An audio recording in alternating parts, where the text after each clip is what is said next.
नमस्कार, आप देख रहे हैं राजनीति 24 न्यूज। आइए डालते हैं इस वक्त की बड़ी खबरों पर नजर।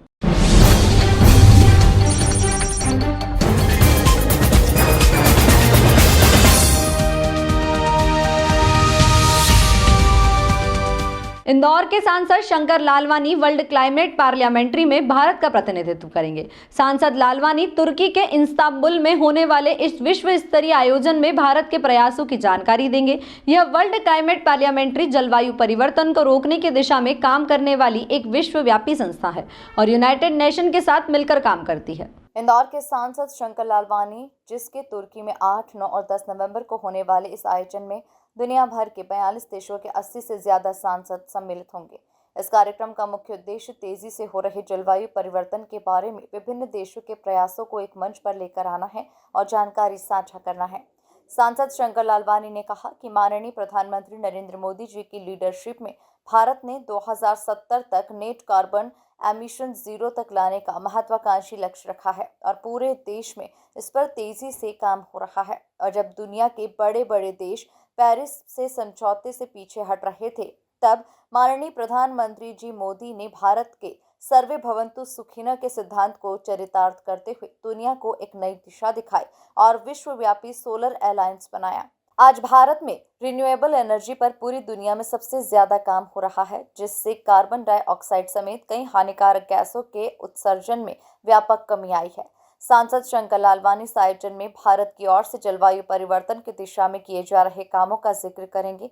सांसद लालवानी ब्राजील के सांसदों के साथ आयोजित होने वाले एक विशेष ब्रेकआउट सेशन में भी हिस्सा लेंगे। तुर्की में 8, 9, 10 को क्लाइमेट पार्लियामेंट है और इस क्लाइमेट पार्लियामेंट में 42 देशों के 80 सांसद आ रहे हैं। हमारे देश से भी सांसद जा रहे हैं और जिस प्रकार माननीय प्रधानमंत्री जी के नेतृत्व में क्लाइमेट चेंज को लेकर जो हमारे देश में काम हो रहा है, वास्तव में पूरी दुनिया में चर्चा का विषय है। ग्लोबल वार्मिंग में हम देख रहे हैं कि जिस प्रकार पृथ्वी का तापमान बढ़ रहा है और आने वाले समय में अगर ये हालात रहे तो स्थितियाँ बहुत भयानक हो सकती है। इसको ध्यान में रखते हुए पेरिस समझौता हुआ और उस पेरिस समझौते में माननीय प्रधानमंत्री जी ने बात कही थी कि कार्बन के उत्सर्जन हम कम करेंगे, रिन्यूएबल एनर्जी में जाएंगे, सोलर एनर्जी में जाएंगे।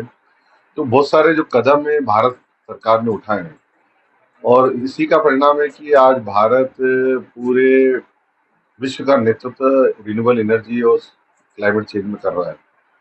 और 2070 में माननीय प्रधानमंत्री जी ने कहा है कि कार्बन का उत्सर्जन हम जीरो करेंगे और उसको लेके भारत के हर जो विभाग है, मंत्रालय, चाहे रेल हो या अन्य मंत्रालय हो, ट्रांसपोर्ट हो, हम देखें इथेनॉल का उपयोग धीरे धीरे बढ़ते जा रहा है।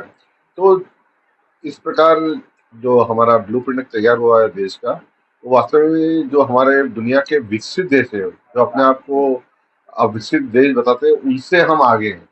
तो निश्चित तौर पे भारत बहुत अच्छा काम कर रहा है इसमें और उसी को लेकर जो कॉन्फ्रेंस है उसमें हमारे विचारों का आदान प्रदान होगा और अगर कोई बेस्ट प्रैक्टिस हो रही होगी तो उसको भी हम देखेंगे और हमारी बात हम पूरी देश दुनिया को बताएंगे। कहीं ना कहीं अभी पिछले 6 महीने पहले जो प्रधानमंत्री जी ने एक पेड़ माँ के नाम लगाने की घोषणा की थी और देश भर में करोड़ों की संख्या में पौधे लगे हैं, जिससे कहीं ना कहीं एक संतुलन जो है प्रकृति का आया है। उस विषय पर भी चर्चा होगी। बिल्कुल, ये जो आपने कहा बिल्कुल सही है। वृक्षारोपण भी इसका एक हिस्सा है और यानी इस विषय को लेकर माननीय प्रधानमंत्री मिशन लाइफ की घोषणा की थी। उस लाइफ मिशन में भी इस बातों का जिक्र किया गया। तो इसको लेके माननीय प्रधानमंत्री जी बहुत ही हर विभाग में निर्देश दिए और हमारे यहाँ बहुत काम भी हो रहा है और दुनिया का नेतृत्व अगर कर रहे हैं तो हमारा देश कर रहा है प्रधानमंत्री जी के नेतृत्व।